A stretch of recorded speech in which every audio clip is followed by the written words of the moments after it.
Can't believe we're week 10 in the football frenzy. It's a matter of, it's unbelievable. Welcome back. Final game of the season, not just for coaches and players, but a lot of other people who have a role in making Friday nights very special. Like the band there at Mount Healthy, also to all the bands and also the cheerleaders. These were the Northwest cheerleaders.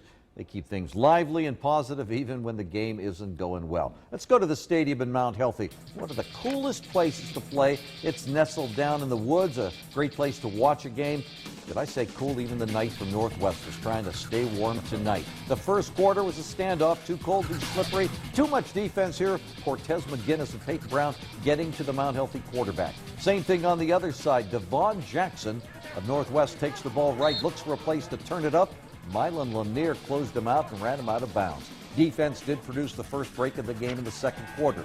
Northwest tries the pass, but Danny Johnson picks it off of the Owls, and Danny must have been a runner somewhere in Pee Wee ball because he brings this one all the way back. The run back didn't count because of the penalty. So Mount Healthy puts his offense to work. From the 33, the line just got enough of a crack. Javier Pitts broke through for a gain of 27 down near the 5. Next play, just left of center, Pitts found his way into the end zone. The Owls were first on the board. Mount Healthy kept working the run. You eventually knew it was going to get one to go. Quarterback David Montgomery cut it inside, then outside. He was free along the sidelines. He carried the ball down near the 10. From there, David Montgomery found Lee Young with the pass. He gets into the end zone. Mount Healthy finishes the regular season with a 10-0 record. Randy Latane with the highlights? Baby, that was. Indian Hill and Taylor in the rain like everywhere else tonight. Taylor, Dakota Kendall, carries right, finds the end zone. Taylor had built an 18-7 lead, but Indian Hill was determined to make a game of this. Quarterback Danny Vanatsky is going to find Reed Ashholtz in the flat, right there. That's an Indian Hill first down. But Indian Hill can't keep it going. Vanatsky's going to throw it deep, but watch Zachary Fulton right here with the heist. It's Taylor's ball on the 20, first and 10.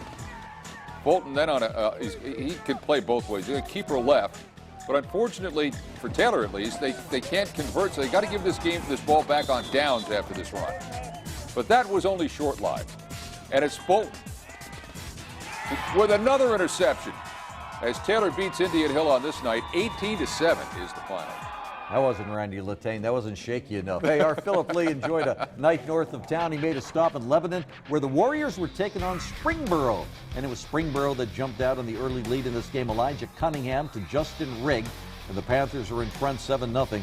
The Warriors doing it to themselves too many times here. Dawson Wolf cops up the wet pig, and Springboro recovers deep in Lebanon territory.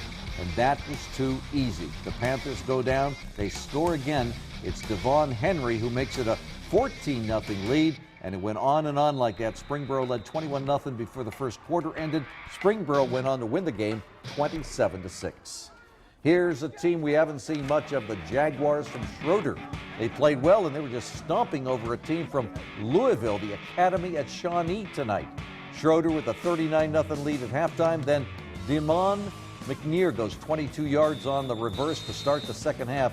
They weren't going to slow down. Then Anthony Brown bursting through the middle. He goes the final 35. I'm just guessing, but I'll bet this Academy team just started its program. Just a lot of learning to do. The snap's bad. It's the Jags' Alonzo there to make the recovery for Schroeder. Schroeder with a cruise to end the regular season tonight. They take a 45-0, and they finish the regular season at 9-1. Let's go to the Commonwealth. The student section at Scott. They didn't have as many as they had cheerleaders on this night. Third quarter, the Royals of Mason County up. Mason County with the ball. They're up 21-14. They have the ball, and Bradley Boone to Mason King. Perhaps he's the king of Mason County. Then Rico Hill finds an opening, and he rushes for 20 more. And then finally, it's Will Griffith who drives it through a batch of defenders for a 6-yard touchdown, and Mason County was up 28-14. Young Scott fan didn't like that very much, did he? All right, here we go. Watch this. This is a nifty little play here. The reverse, and quarterback Danny Fitzgerald with the ball, finding Roberto London shaking and dancing and sprinting 54 yards for a touchdown. Eagles behind 28-21. The fans couldn't bear it on this cold night. It was just horrible conditions. After another fumble recovery, the Eagles try a little trickier again. This time it's a direct snap to Eli Souter. 37 yards later, the Eagles get within one, but then get this. They go for two and they fail. and it cost them because Mason County won this game tonight by a point. 28-27 is the final. Man, you know that's got to hurt.